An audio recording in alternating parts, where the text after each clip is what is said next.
ვერიკაობა ყეინობის სათავეები არქაულ ტოტემისტურ რიტუალებშია.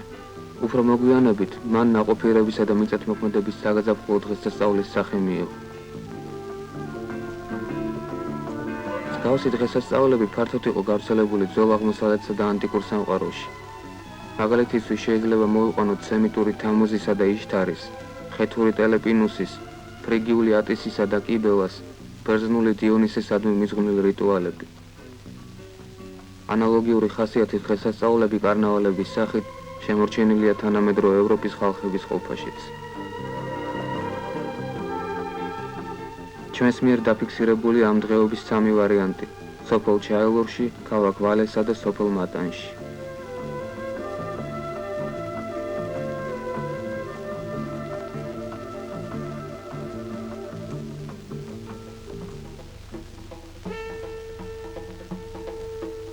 გაზაფხულზე ყველიერის კვირას ან დიდმარხვის ორშაბათს სოფელ პატარა ჩაელურის მოსახლეობა დიდი ზეიმით აღნიშნავს ყველიერის დასასრულს. ამ დღეს იმართება ბერიკაობა, თეატრალიზებული დღესასწაული, სხვადასხვა ცხოველების ნიღბებით მორთული პერსონაჟების მონაწილეობით. დღესასწაულის წინა დღეს სოფლის თავკაცები და ახალგაზრდები ერთ-ერთ ოჯახში შეიკრიბებიან. იწყება მზადება დღესასწაულისთვის. შეარჩევენ დღეობის ძირითად მონაწილეებს, ბერიკებს, ტახს, მებარგულს, მუსიკოსებს. ბერიკები ტანზე ცხვრის ბეწვიან ქურქს იცვამენ, ხოლო თავზე შავი ნაბძისაგან შეკერილი თხის რქებითა და სხვადასხვა ფერის ნაჭრებით და ბუმბულებით მორთულ ნიღაბს იხურავენ. ბერიკები ამგვარი მორთულობით თხას, ხარს ან სხვა რომელიმე ცხოველს ანსახიერებენ. ამგვარადვე იქცეოდნენ ძველ საბერძნეთში დიონისური მისტერიების მონაწილენი. ასევე იყო თამუს ადონისისადმი მიზღვნილ საგაზაფხულო დღესასწაულზეც. თავის მნიშვნელობა აქვს ბერიკების ნიღბის ფერსაც. შავი ფერი მიწის სიმბოლოა, რაც მით უფრო ნიშანდობლივია, რომ ბერიკაობა აგრარული დღესასწაულია. დღეობის სამზადისი დამთავრებისთანავე მუსიკოსები სოფელს ამცნობენ დღეობის დაწყებას. ბერიკები სოფელში გამოდიან, იწყება სოფლის დარბევა. ბერიკები კარდაკარ მოევლიან მთელ სოფელს. მათ შეცვლას ეზოში ყველა ოჯახის სიხარულით ელოდება.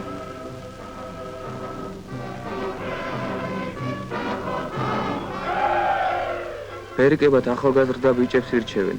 ეს სრულიადაც არ არის შემთხვევითი. სიტყვა ბერიკას საფუძვლად უდევს ბერა, რაც ცხოველის შვილის მცირეწლოვანების აღნიშვნელია.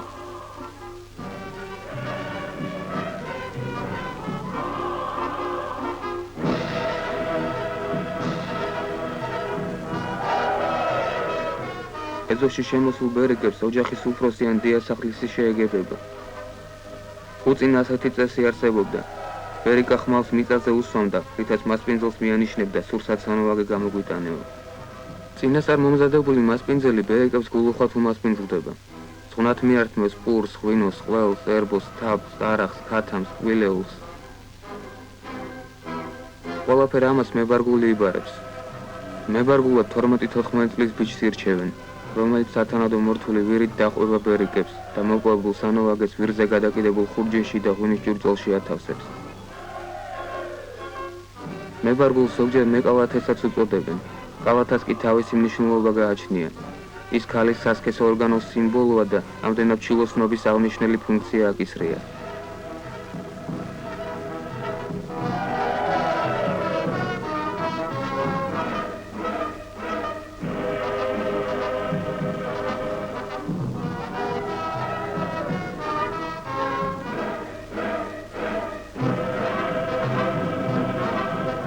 დროთა განმავლობაში დღესასწაულმა პროფანაცია განიცადა. დღეს ბერიკაობა ყეინობას აღარ გააჩნია საკრალური მნიშვნელობა. ის ხალხურ სანახაობად იქცა. რიტუალის სტრუქტურა უნივერსალური მითოლოგიური ნარატივის სტრუქტურის იდენტურია. თუმცა პირვანდელი სახით დღეს ის არსად არ ხვდება. მისი მიახლოებით აღდგენა შესაძლებელი ხდება რიტუალის სხვადასხვა ვარიანტების შეჯერებით.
ხშირად ბერიკები სხვა სოფლებშიც მიდიან ხარკის ასაკრებად. სხვადასხვა სოფლის ბერიკების შეხვედრა ზოგჯერ ჩხუბით მთავრდება. იმართება ჭიდაობაც. დამარცხებული ბერიკა მაშინ ვეტოვებს ბრძოლის ველს, სურსაც ანუ აგერჩება გამარჯვებულს.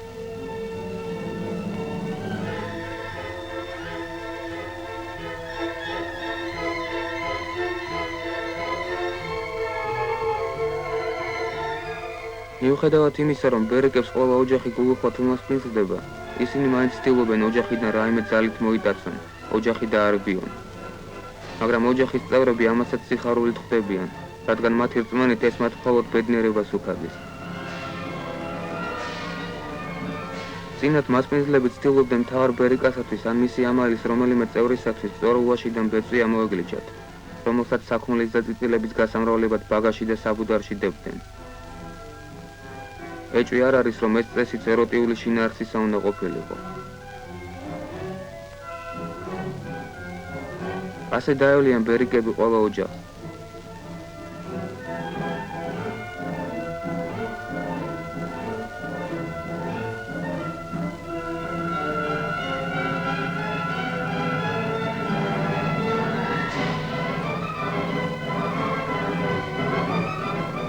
ისინი ქუჩაში მოსიარულეებსაც არინდობენ, აჩერებენ და მათგანაც ბაჟს იღებენ. უარის მთქმელს დალით წაართმევენ, მიტყიპავენ ან მანქანას ტალახით გაოთხუპნიან.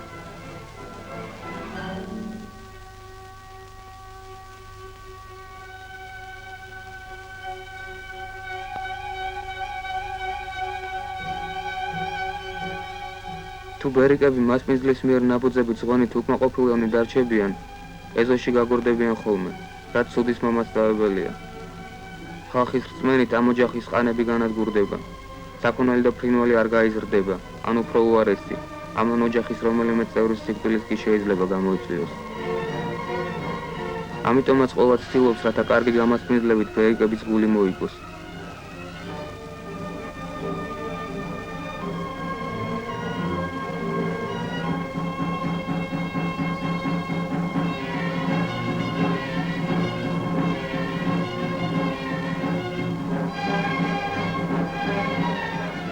სოფლის დარბევის შემდეგ ბერიკები და მათი თანხლებნი სოფლის მოედნისაკენ მიემართებიან. აქ საქანელები და საჭიდაო მოედანია მოწყობილი. ბერიკები ჯერ საქანელაზე ადიან და ქანაობენ, რაც სქესობრივი აქტის სიმბოლური გამოხატულებაა.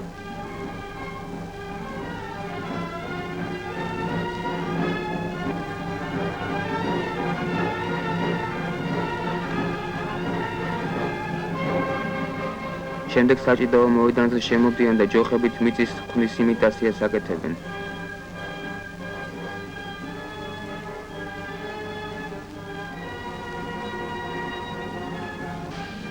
ამ დროს შემოდის ღორი, რომელსაც პირში სიმინდის ტავრო უჭირავს. ბერიკები ჯოხებით მიესევიან ღორს და კლავენ. ბერიკები მოკლ ღორს ასე დაიტირებენ. შენ ჩემო ღორო ქედაო, 12 გოჭის დედაო, 12 გოჭი გაზარდე, აკვრის ბოლო ზედაო, შენი გამზრდელი მეღორე წყაროსთან გებუდებაო. ეს სცენა ღვთაება ტოტემის მოკლისა და დატირების, შემდეგ კუდრეთით აღდგენის უძველესი ტოტემისტური რიტუალის განსახიერებას წარმოადგენს. შემდგომში ღვთაების სიკვდილისა და მკვდრეთით აღდგენის მოტივი ჩვენშიც ისევე როგორც ძველ აღმოსავლეთსა და ძველ საბერძნეთში ბუნების გამოღვიძების, გამოცოცხლების სიმბოლოდ იქცა. სახალხო დღესასწაული ჭიდაობითა და საერთო ხინით თავდება.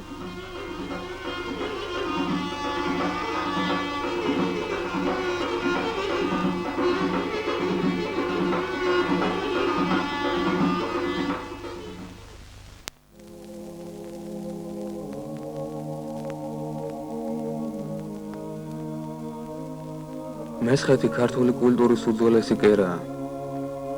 მესხეთი მდიდარია ქრისტიანული არქიტექტურის ძეგლებით.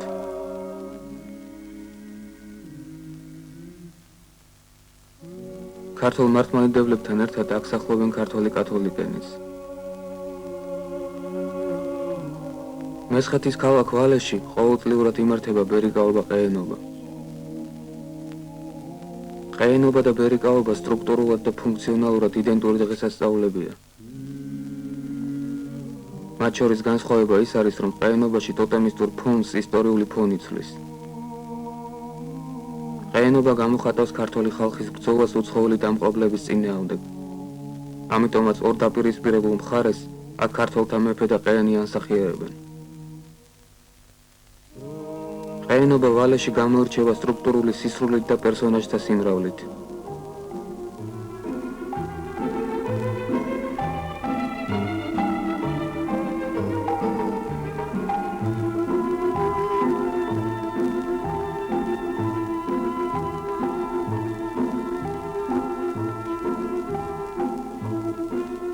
ყაენს თავზე ფრთაბუმბულით მორთული კასრი ახურავს. წელზე ეგრეთ წოდებული კონკილა აქვს შებმული. კონკილა ფალოსის სიმბოლური გამოხატულებაა. კასრი კი კალათის მსგავსად ქალის სასქესო ორგანოსი. ეს ყველაფერი რიტუალის ორგიასტულ ბუნებაზე მიუთითებს. ორგიაზმი დამახასიათებელი იყო ყაენობა ბერიკაობის ძველ-აღმოსავლური და ბერძნული ორეულებისთვისაც. ყაენს ემსახურება 4 ვაზი და 4 აჭარელი, რომლებიც ეროვნულ ტანსაცმელში არიან გამოწყობილნი. ვალეში დღეობის ერთ-ერთი ძირითადი პერსონაჟი არის კეკელა, პატარძალი, რომელსაც ქალის ტანსაცმელში გამოწყობილი მამაკაცი ახორციელებს. ბერიკები აქ ცხრის ტყავის წოწოლა ქუდებში არიან გამოწყობილნი. აქვეა ებრაელი ვაჭარი, რომელსაც სავაჭრო ნივთები დააქვს გულზე ჩამოკიდებული ხუნჯით. დამთავრდება თუ არა პერსონაჟების მორთვა მოკაზმა, ისინი მუსიკოსების თანხლებით მრავალრიცხოვან მაყურებლებთან ერთად გამოდიან ქალაქის ქუჩებში მოსახლეობის დასაბეგრად და ხარკის ასაკრეფად. დაბეგრვა და ხარკის საკრეფა ყაენობის დღესასწაულში მტრის ლაშქრის შემოსევის ინსცენირებას წარმოადგენს. პროცესიას წინ ყაენი მოუძღვება, მას მოსდევს კეკელა. ერთ-ერთ ბერიკას წელზე დაკიდებული აქვს დამრჩვალი კატა, რომელთაც დასაბეგრ ხალხს აშინებს. დამრჩვალი კატა ყაენობის წინაპარი ტოტემისტური რიტუალის გადმონაშთია. ვაზები ანუ ბერიკები დასაბეგრ პირს პირდაპირ ქუჩაში აჩერებენ, შებორკავენ და ყაენთან ანუ ყადთან მიყავთ. ვაზებს დააჭარლებს თან დაძდევენ მებარგულები, რომლებიც ოჯახებში შეკრებულ ფქვილსა და სხვა სურსაც ანოვაგეს აგროვებენ. სადაგზა პროცესია ჩერდება და ცეკვა თამაში იმართება. დედოფალს ორი შეიარაღებული ვაზი იცავს.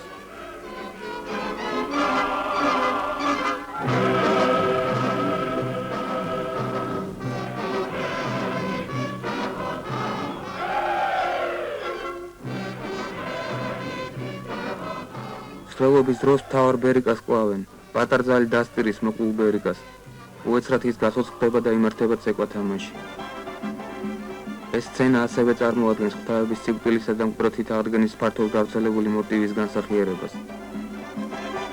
ხოლო რაც შეეხება კეკელას მისი ფუნქციებიდან გამომდინარე, ის ძველი აღმოსავლეთის ქალღმრთაებების, იშთარისა და კიბელეს ორეულად შეიძლება მივიჩნიოთ.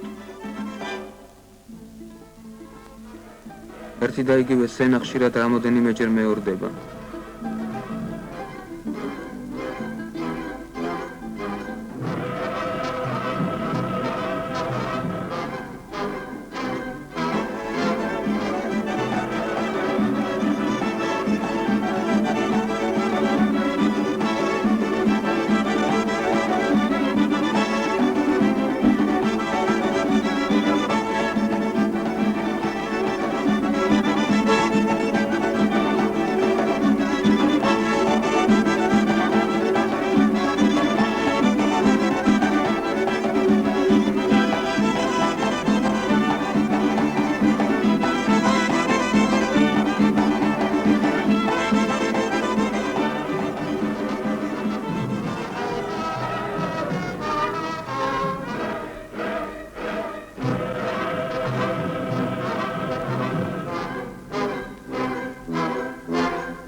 მაყურებელთა რიგებიდან დედოფალს არ შეყებიან და ცდილობენ მოიტაცონ, რასაც ახერხებენ კიდევაც. მმართველები დედოფალს იბრუნებენ და მომტაცებელს აჯარიმებენ. წინათ მომტაცებელი მთავარი მოქმედი პირი ბერიკა იყო. ის შემდეგადაც ბერიკა და დედოფალი ქორწინდებოდნენ. ქორწინების სცენა ამჟამად ვალეში აღარ სრულდება.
დღეობა მთავრდება საერთო მხიარულებითა და ცეკვა თამაშით.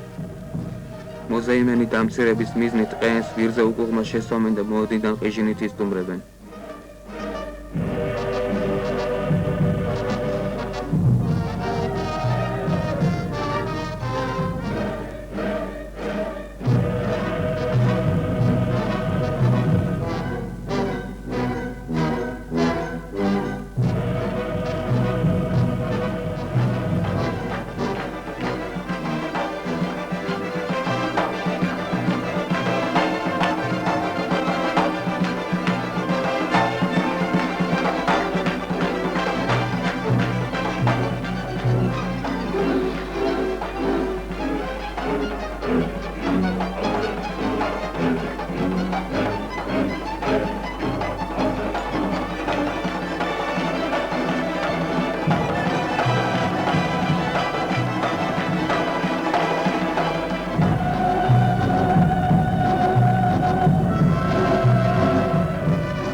მატანი კახეთის ერთ-ერთი უძველესი და შეძლებული სოფელია.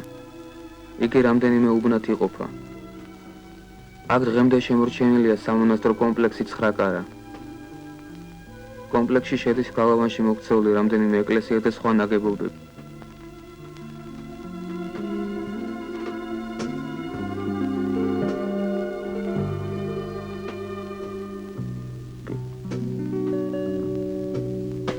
მონასტრის მთავარი შენობა მე-5-6 საუკუნის სამნავიანი ბაზილიკა აგებულია რიყის ქვით. მატანში ყეენობა ტრადიციული დღესასწაულია და იმართება როგორც ყველგან ყველიერის კვირას ან დიდმარხვის ორშაბათს.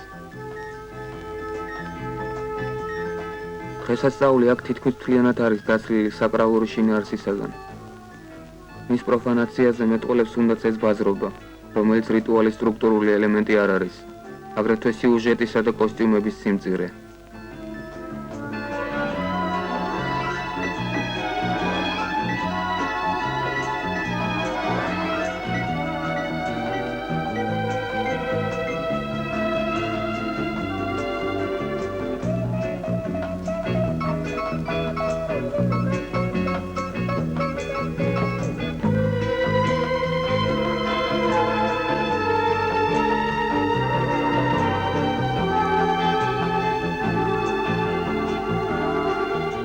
მატანში წინათ ყეენად ახლად დაქორწინებულებს ირჩევდნენ. ამჟამად ეს წესი ხშირად ირღვევა და ხდება ხოლმე, რომ ყეენის როლს პირიქით ხანში შესული წარმოსადეგი კაცი ასრულებს.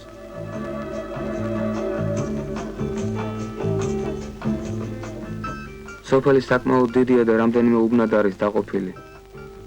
ყეენობა თითოეულ უბანში ცალ-ცალკე იმართება. ყეენს უბნის ცენტრალურ ადგილზე ან ეკლესიასთან დასვამენ. აქვე გაუწყობენ სადღესასწაულო სუფრას. ყეენი მაშინვე დაოცავს ხალხს და სოფელს. მატანში ყეენი კარიკარ არ დაიარება. იგი დროდადრო ჭოგრიტით ათვალიერებს სოფელს, ოჯახებსა და გამომვლელს ადებს ხარკს. მოსახლეობას ყეენთან მოაქვს პური, ღვინო, არაყი, თაფლი, ხორცეული და სხვა სურსათსავნე. ცხნის მომტანს ყეენი დაოცავს. დაოცავს გლეხის მარჯვენას, დედამიწის მოსავალს და ხალხს დიდ მარხვის დადგომას მიულოცავს.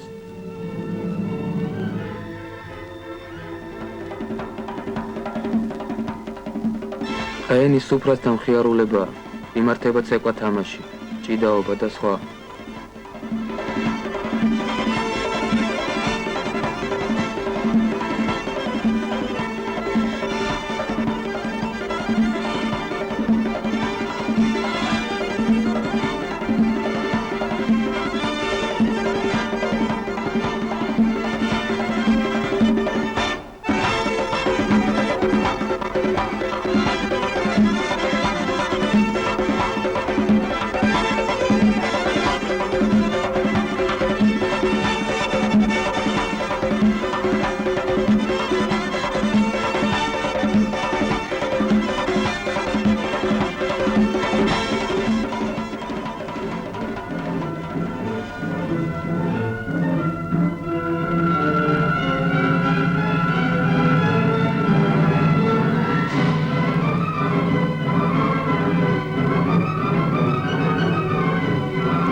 თავმოყრილი ხალხი ორ ნაწილად იყოფა ხოლმე.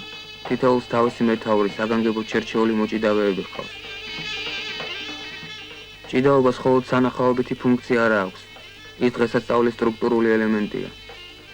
წინათ ფალონებად თვითონ ყეენი და მეფე გამოდიოდნენ, რომელთა ორთაბრძოლაში გამარჯვებული ყოველთვის მეფე იყო.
ყენის ქუდს და სხვა მოსართავებს ჭიდაობის შემდეგ წყალს გაატანენ. ამ დროს ხალხი ილოცება, წადი გამრავლდი ქვეყანაზე, კარგი მოსავალი მოიყვანეო. ყეინობა მთავრდება ყეინისა და მისი მხლებლების წყალში შეცვლილთა და ბანაობით, ხალხის წყლით გაწუწვის რიტუალით, რომლის მიზანი ჰომეოპათიური მაგიით წვიმის გამოწვევაა. უცნაურია, მაგრამ სწორედ დღესასწაულის ამ ყველაზე მეტად პროფანირებულმა და დეგრადირებულმა ვარიანტმა შემოინახა რიტუალის უეჭულად არქაული ელემენტი. ყეენი აუცილებლად წყალში უნდა ჩააგდონ, რომ მომავალ წელს გვალვა არ იყოს და მოსავალი კარგი მოვიდეს. ყეენის წყალში წაქცევა კარგი მოსავლის ნიშნად ითვლება. როდესაც ყეენი თანასოფლელებს წყალს ასხამს, ხალხი ილოცება, წვიმა და მოსავალი, წვიმა და მოსავალიო.